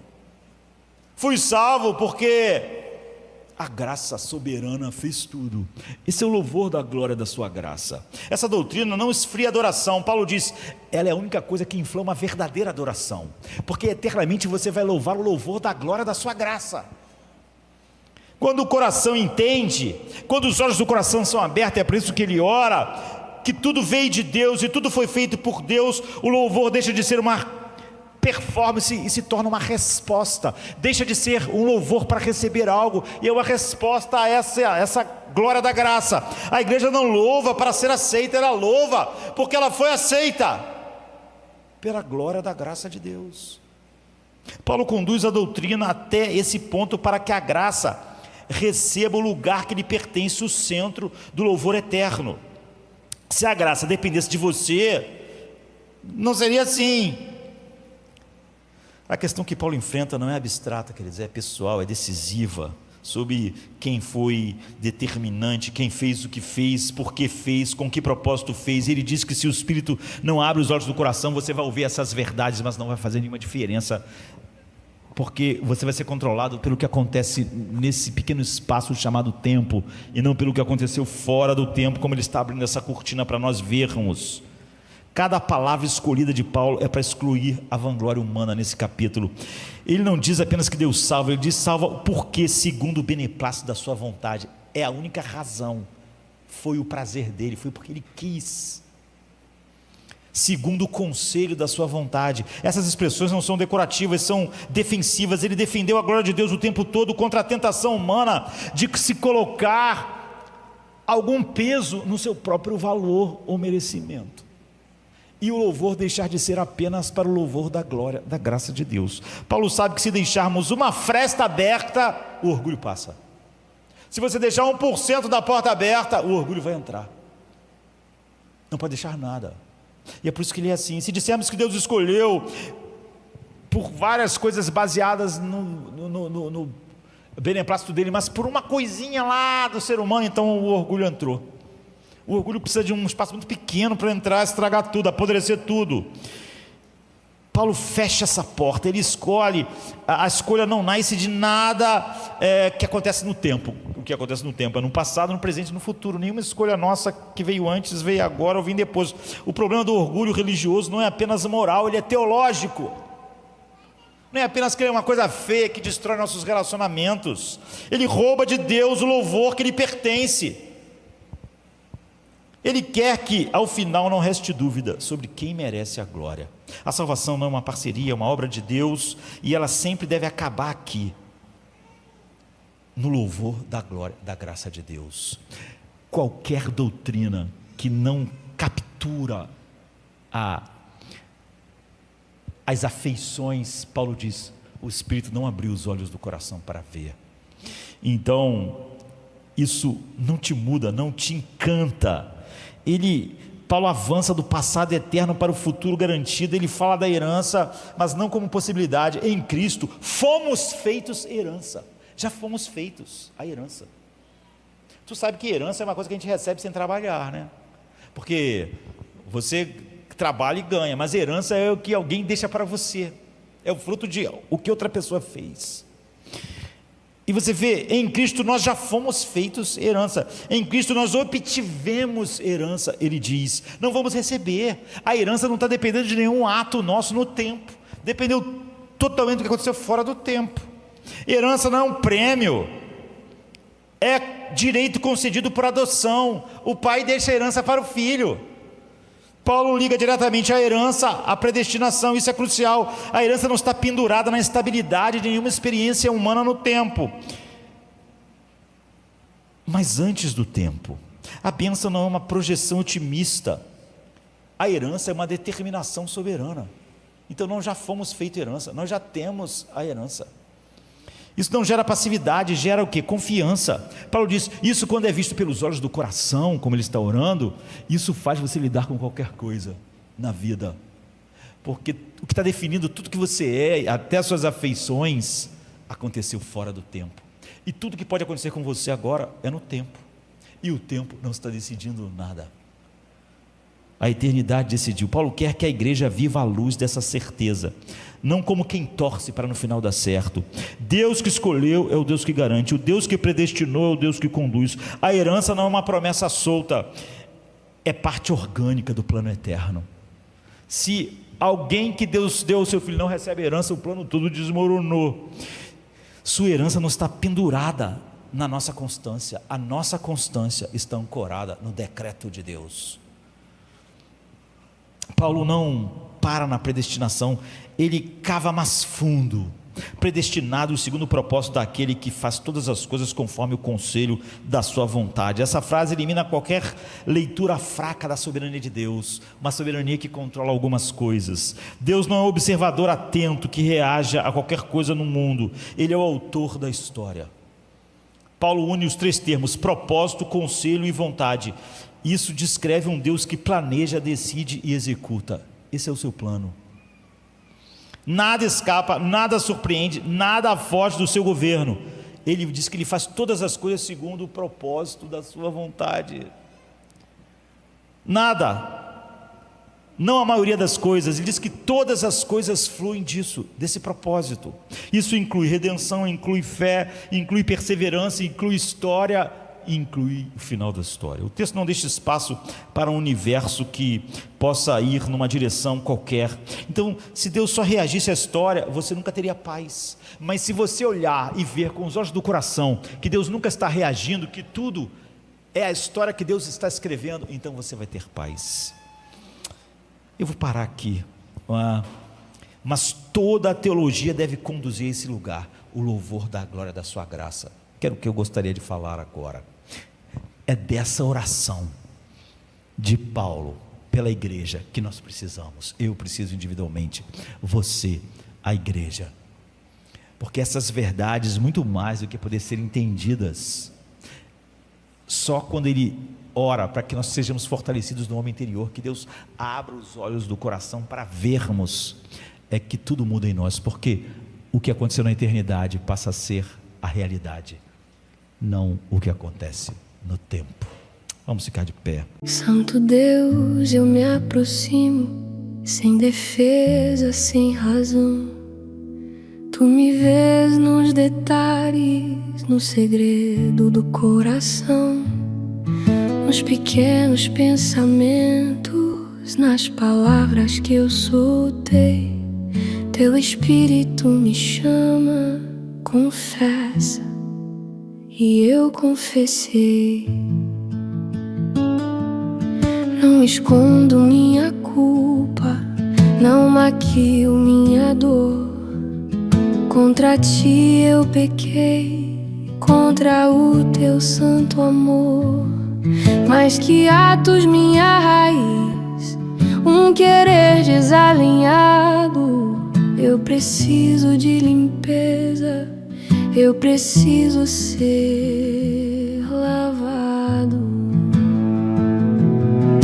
Cordeiro, minha justiça, fim do meu tribunal. Eu largo a autojustiça, me rendo ao teu final. Jesus, tem misericórdia. Jesus, vem me purificar. Teu sangue fala mais alto que o meu pecado a gritar.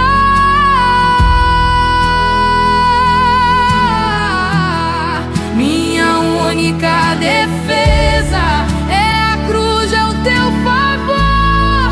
Eu adoro a tua graça. Eu descanso no teu amor.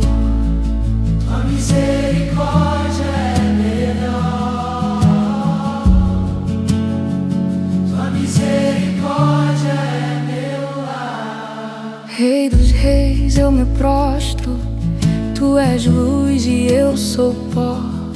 Quando eu tento ser meu dono, eu no terco em mim só. Autonomia é mentira, autossuficiência também. Tu és fonte, tu és vida. Sem ti nada me sustém. Eu não venho com currículo, venho com mãos sem ter. Não confio no meu choro, nem o meu vou vencer. Eu confio na firmeza do teu pacto, ó Senhor. Tua aliança é selada no Cordeiro Redentor. Restaura minha alegria, tua salvação em mim. Sustenta-me com espírito pronto até o fim. Jesus, tem misericórdia. Jesus, vem me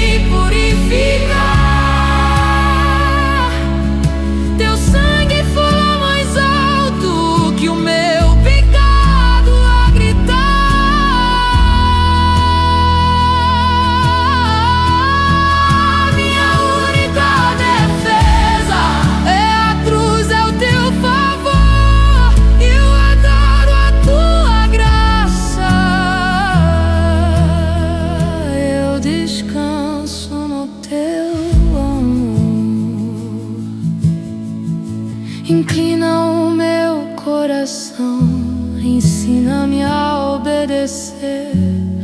Dá-me um espírito pronto, mais doce do que o meu querer. Guarda-me na tentação, na rotina e na aflição. Tua graça me carrega